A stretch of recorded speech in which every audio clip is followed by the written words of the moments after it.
Aujourd'hui, à la hutte à la maison, je vais vous montrer comment vous fabriquer votre propre tricotin. Donc, à la fois l'instrument, mais aussi comment faire le tricotin, hein. Vous savez ce que ça donne à la fin? Ça donne des genres de cordes comme ça, qui ont tous été tricotées. Vous les voyez? Ça, donc, j'en ai une super longue ici.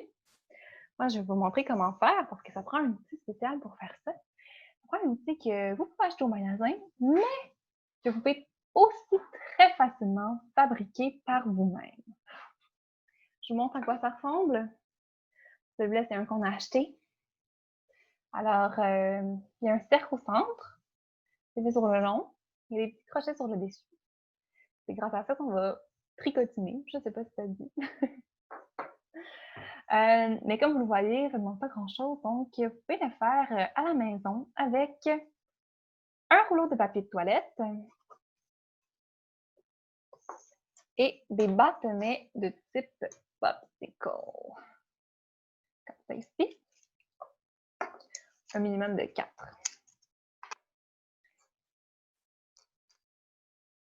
Avec ça, vous allez pouvoir construire quelque chose qui va ressembler à ça ici. Donc, vous voyez la similitude entre les deux. Les cercles avec des genres de petits crochets sur le dessus. Bonjour tout le monde, j'espère que ça va bien à la maison. Et bienvenue à la hutte à la maison, la dernière hutte à la maison estivale. Parce que, bon, c'était la semaine de la rentrée cette semaine. Est-ce que vous avez commencé l'école? Sachez qu'on va encore faire des activités de type hutte à la maison tant que la bibliothèque ne sera pas réouverte pour les activités. Il va y en avoir moins, elles vont avoir lieu la fin de semaine. Donc, si jamais vous aimez nos activités, n'hésitez pas à regarder le calendrier des activités pour vous assurer de ne pas en manquer. Mais là, vous êtes là aujourd'hui pour l'activité qu'on va faire ensemble. Est-ce que vous savez c'est quoi? Eh oui, on va faire des tricotins. Alors, juste avant de commencer, je vais me présenter. Mon nom est Marianne et je suis bibliothécaire à l'espace jeune de la Grande Bibliothèque. Et c'est moi aujourd'hui qui vais vous animer la hutte à la maison. Alors, des tricotins, est-ce que vous savez c'est quoi? Un tricotin, c'est une longue corde, un long fil comme ça, qui a tout été tricoté. Je vais l'approcher de la caméra pour que vous voyez. Ça a été tricoté. Et donc, on peut en faire des fils de la longueur qu'on veut. Vous voyez ici, j'en ai un qui est quand même grand. Alors, c'est super plaisant à faire, c'est super facile. Puis après, avec nos longs fils comme ça, on peut même se construire des belles petites choses. Donc, je vais vous montrer des petits exemples de ce que j'ai testé à la maison. Donc ici, j'ai essayé de faire un petit bonbon. Alors, vous voyez, j'ai utilisé un tricotin mauve que j'ai tourné, ainsi que des tricotins jaunes ici, pour faire les boucles sur le côté. J'ai aussi essayé de faire un petit poisson. Vous voyez, comme ça? Je pourrais évidemment lui rajouter un œil, lui rajouter des couleurs et tout. Ici, vous voyez très, très bien que c'est vraiment un tricotin, là. Vous voyez le fil qui a été tourné comme ça ici pour créer la forme du poisson. Et j'ai essayé de faire un genre de cœur, comme ça, à 2 couleurs. Encore une fois, avec des tricotins. Donc, plein de choses que vous pouvez faire avec vos tricotins. C'est super intéressant. Vous pouvez laisser aller votre créativité. Mais avant tout, il faut savoir comment le faire, le tricotin, hein.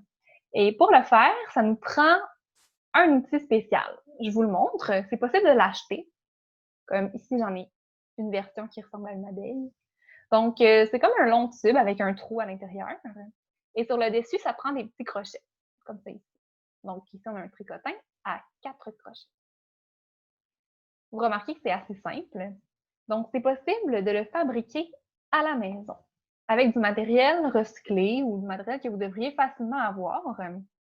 Ça vous prend un rouleau de papier de toilette vide et des bâtons. Donc, moi, j'ai des bâtons de type popsicle ici. J'en ai pris 4.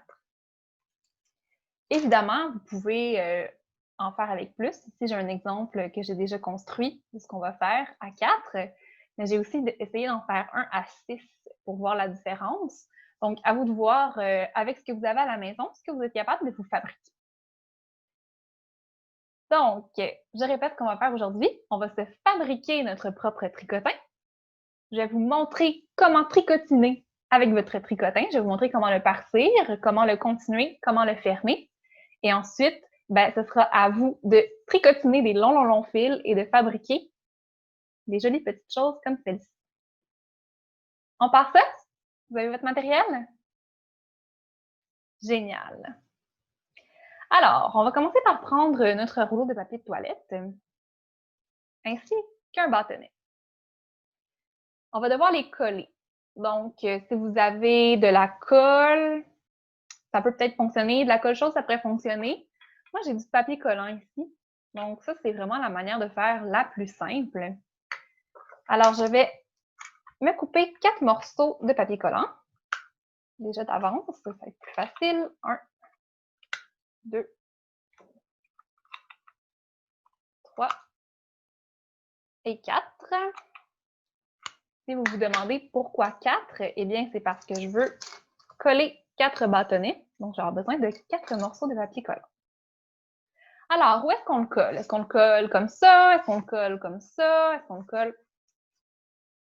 Ce que je vous conseille, c'est de le coller pour qu'il ressorte un petit peu, mais pas trop. Parce que ce qu'on va devoir faire plus tard, c'est passer des fils par-dessus. Donc, évidemment, si vous le mettez haut comme ça, puis qu'on essaie de passer un fil par-dessus, ça va être difficile. Et si vous le mettez comme ça, ben, votre fil va toujours tomber.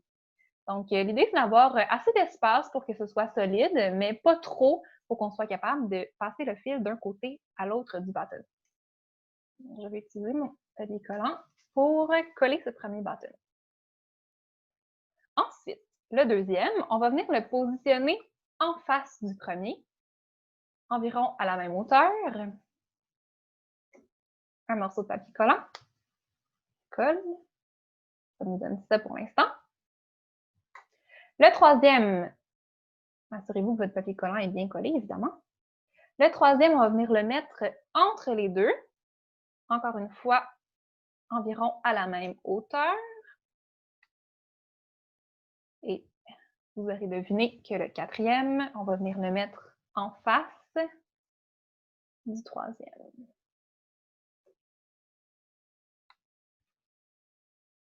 Ça devrait vous donner quelque chose comme ça.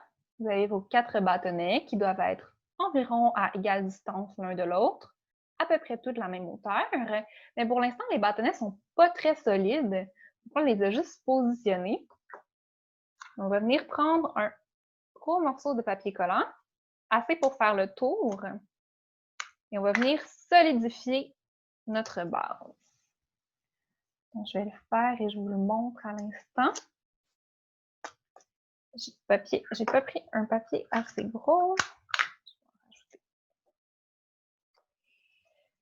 Alors, si je l'approche, ici, c'est ma première ligne quand j'ai placé mes bâtonnets et j'ai une deuxième ligne pour venir solidifier. Et si je veux être certaine que ça va bien tenir, que ça ne va pas se briser, je peux venir en rajouter une troisième. Donc, comme celle-ci. Et voilà. Là, avec 3 étages de papier collant, mes bâtonnets sont solides. Je n'ai pas peur qu'ils se décollent et je vais pouvoir faire mon tricotage. Pour ceux qui voudraient en faire à plus de bâtonnets, vous voyez ce que j'ai fait ici. C'est vraiment la même chose. Donc, je colle un bâtonnet un à la fois. Je mets toujours un en face de l'autre. Comme ça. Et vous voyez ici, j'ai mis 2 étages de papier collant pour que ça tienne bien. C'est tout. Notre tricotin est créé. Donc, c'est aussi simple que ça. Maintenant, on est rendu à l'étape de tricotiner. Alors, évidemment, ça va vous prendre de la laine. Moi, ici, je vais le faire avec de la laine mauve. Alors, on va sortir un petit peu de fil. Ça. La première étape, passer le fil du haut du tricotin vers le bas. Comme ça ici, vous le voyez? L'idée, c'est que le fil ressorte un petit peu parce que des fois, on va vouloir tirer dessus. Donc, si vous le mettez comme ça et que vous ne voyez pas le bout, c'est pas assez. On veut s'assurer de voir le bout en bas du tricotin. Là, votre fil est au centre. Ce que vous allez faire, c'est que vous allez tirer le fil vers vous et il doit passer à gauche du bâtonnet qui est en face de vous. Donc, vous avez un bâtonnet en face de vous, vous prenez votre fil, vous le faites passer à gauche Vous le faites passer devant et vous le ramenez au centre. Ce que ça devrait donner, je vous le montre, c'est ça ici. Donc, je vais le faire face à vous. Le fil est au centre. Vous le passez comme ça, et vous le ramenez au centre.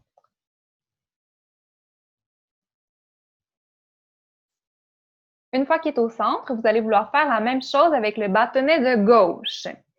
Donc, pour le bâtonnet de gauche, vous allez tirer le fil pour qu'il passe à gauche. Vous le ramenez devant et vous le ramenez au centre. On va faire la même chose avec le bâtonnet ici. Donc, on passe le fil d'un côté, devant, on le ramène au centre. Et encore une fois, à gauche du bâtonnet, on le fait passer devant, on le ramène au centre. Ça devrait vous donner quelque chose comme ça ici à l'intérieur. Ça va pas super bien.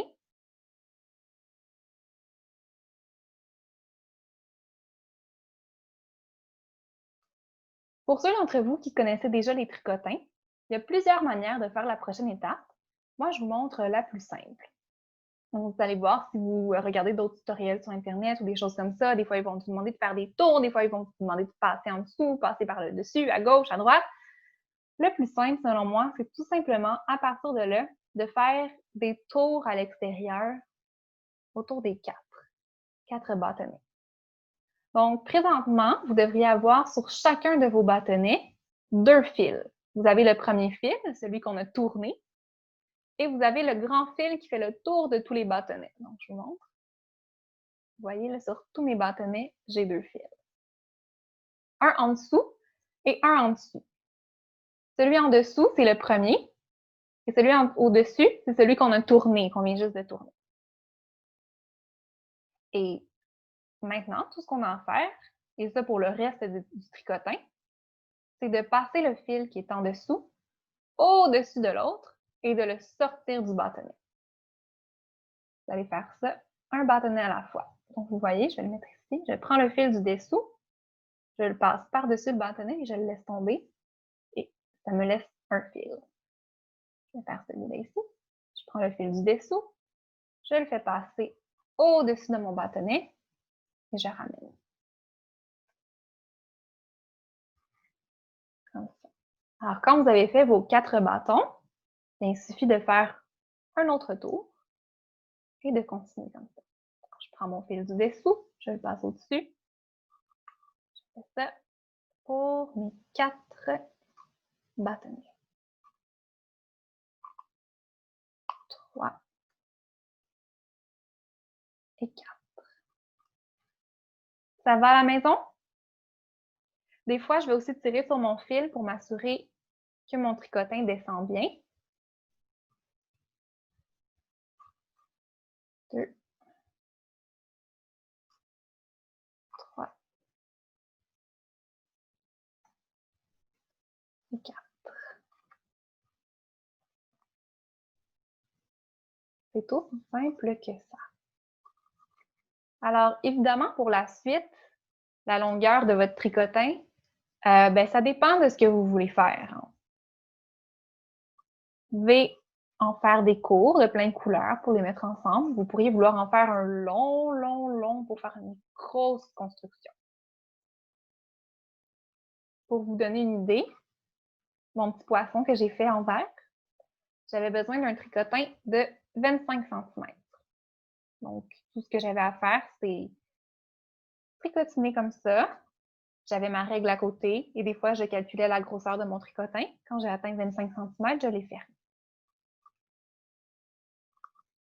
On va encore continuer un petit peu. Puis quand il va y avoir une grandeur qui va être quand même raisonnable, je vais vous montrer comment le fermer.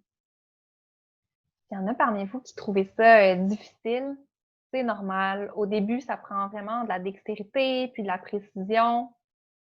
Puis, à un moment donné, à force de le faire, vous allez voir, ça va devenir naturel. Puis, vous allez même plus avoir vraiment une pensée, puis vous allez juste le faire. Donc, comme bien des choses dans la vie, ça prend tout simplement un petit peu de pratique et on devient très bon.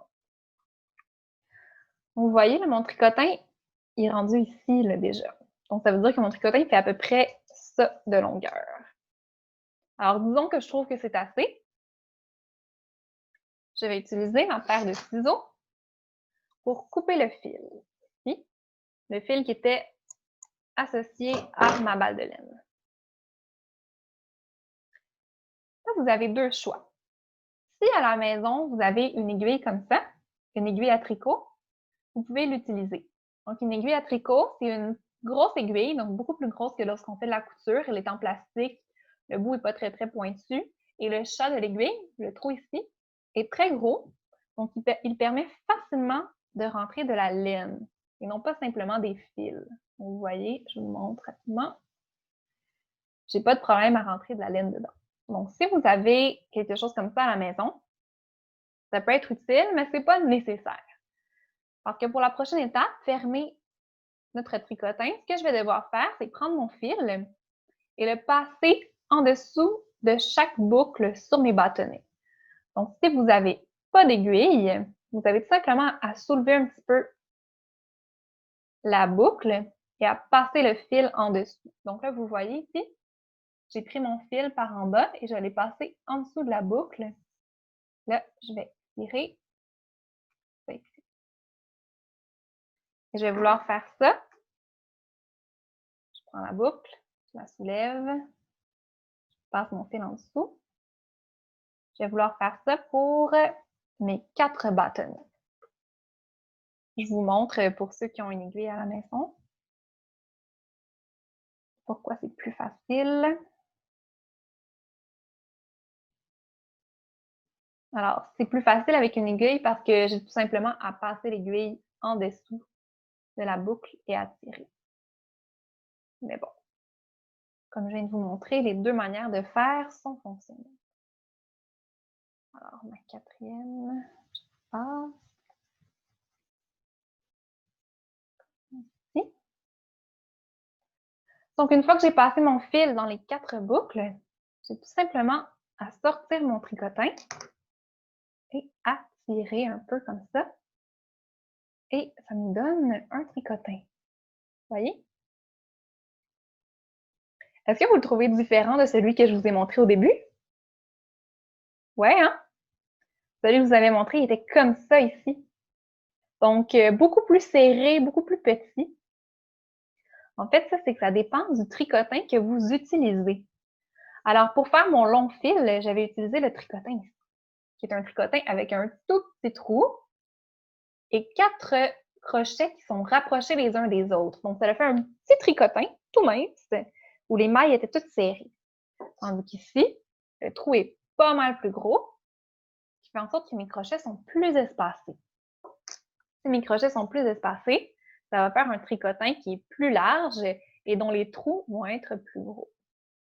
Donc, dépendamment de l'effet que vous voulez faire, vous pouvez jouer avec votre tricotin. D'ailleurs, au début de l'activité, je vous ai montré 2 tricotins que j'ai fabriqués, différents. Donc, il y avait celui-ci avec 4 bâtonnets et celui-là avec 6 bâtonnets et des bâtonnets un petit peu plus petits. Alors, je vous montre la différence entre les deux. Ça ici, c'est mon bâtonnet à 4. Donc, il ressemble quand même plus à celui-là ici, on s'entend. Et quand j'ai essayé avec mon bâtonnet à 6, ça a donné ce résultat-là. Donc, on voit déjà que les mailles sont beaucoup plus rapprochées.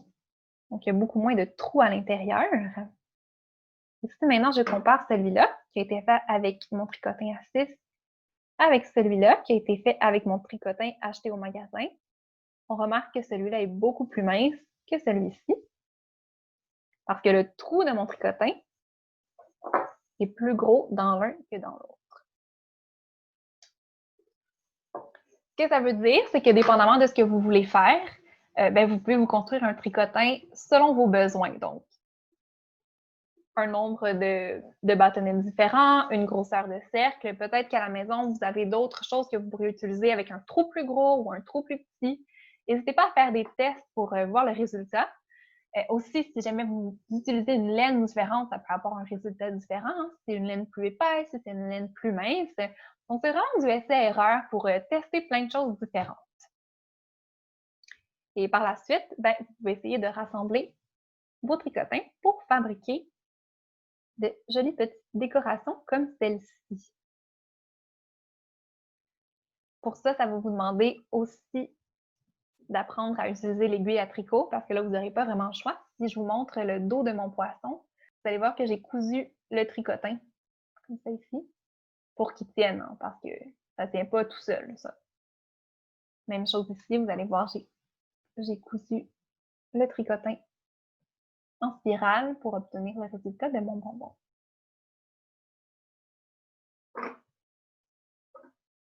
Alors, c'est ce que j'avais à vous présenter pour aujourd'hui. On a appris comment fabriquer un tricotin avec du matériel recyclé de la maison. On a appris comment partir le tricotin, comment le continuer, comment le fermer. Et on a appris à utiliser la jolie aiguille à tricoter pour créer toutes sortes de créations. Alors, j'aimerais vous remercier d'avoir été présent. J'espère que votre rentrée scolaire s'est bien déroulée ou si elle n'est pas commencée, qu'elle va bien se dérouler. Je vous dis à tous à très bientôt. N'hésitez pas à regarder toutes les activités qui sont au calendrier. L'horaire va changer un petit peu étant donné que c'est le retour en classe, mais on va être encore présent pour vous, des heures du compte, des activités spéciales, des huttes à la maison. Donc, jetez-y un coup d'œil. Bye tout le monde!